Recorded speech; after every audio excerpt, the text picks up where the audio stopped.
मोती कहाँ मिलता है? पारस कौन है? और असली तत्व क्या है? संतों के इन रहस्यमयी दोहों में छिपा है आत्मज्ञान का सीधा मार्ग।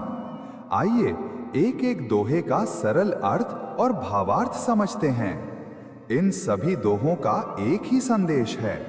सत्य बाहर नहीं, भीतर है, पर उसे पाने के लिए सही समझ, सही गुरु और सच्ची खोज जरूरी है। सूरत में मूरत बसे, मूरत में इक तत्, ता तत् तत्व विचारिया, तत्व तत्व सो तत्। पहला दोहा हमें बाहर से भीतर की ओर ले जाता है।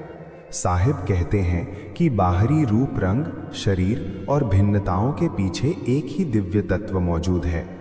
मनुष्य अक्सर बाहरी सूरत में उलझा रहता है, पर साहिब कहते हैं कि भीतर झांको, वहां परमात्मा का तत्व है। जब साधक ध्यान, भक्ति और विवेक से भीतर के उस तत्व को पहचान लेता है, तब उसे अनुभव होता है कि सब में वही एक परम तत्व व्याप्त है। भेद मिट जाते हैं, एकता का ज्ञान हो जाता है।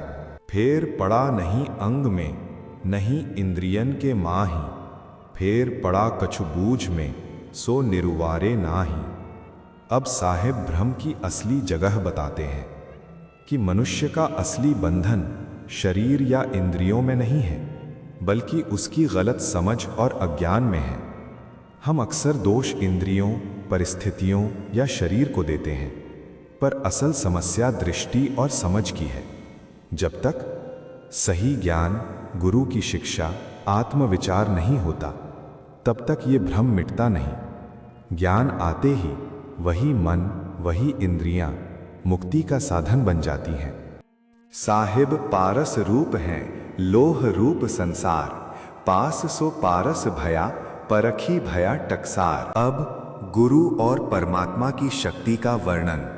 साहिब बताते हैं कि सतगुरु का संग मनुष्य को बदल देने वाली शक्ति रखता है।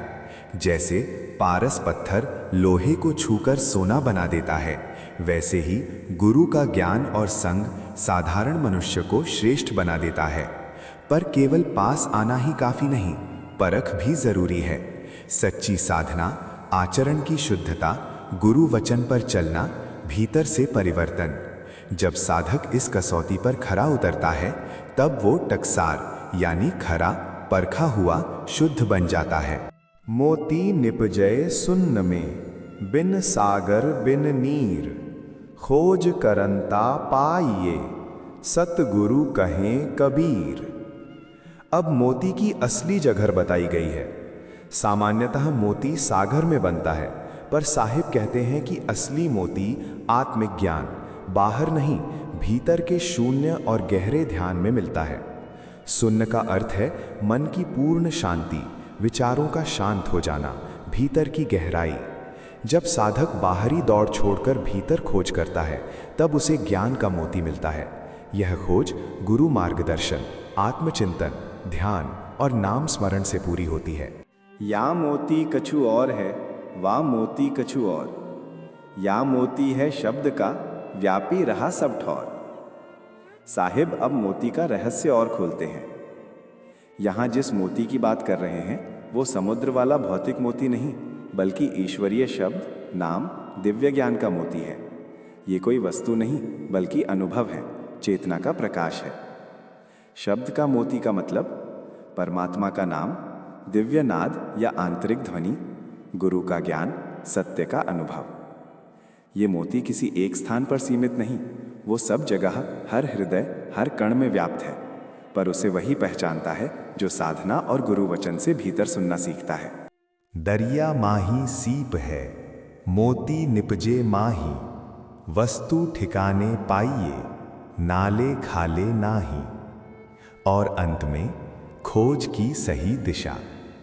साहिब समझाते हैं कि अमूल्य सत्य, ज्ञान या परम अनुभव सही स्थान और सही साधन से ही प्राप्त होता है। जैसे मोती पाने के लिए समुद्र और सीप तक जाना पड़ता है, वैसे ही आत्मिक ज्ञान पाने के लिए सही मार्ग, सच्चा गुरु, उचित साधना जरूरी है। गलत जगह, गलत संग या सतही खोज से सत्य नहीं मिलता, जैसे नाले या सूखी जगह में मोती नहीं मिल सकता। अगर ये दोहे आपको भीतर तक छू गए हों तो इन्हें सिर्फ सुनिए मत, जीवन में उतारिए। सद्गुरु की वाणी समझ में आ जाए तो मार्ग अपने आप खुल जाता है। ऐसी ही संत वाणी और दोहों का सरल अर्थ सुनने के लिए चैनल से जरूर जुड़िए। सुनते रहिए, समझते रहिए और भीतर की खोज जारी रखिए। सतनाम।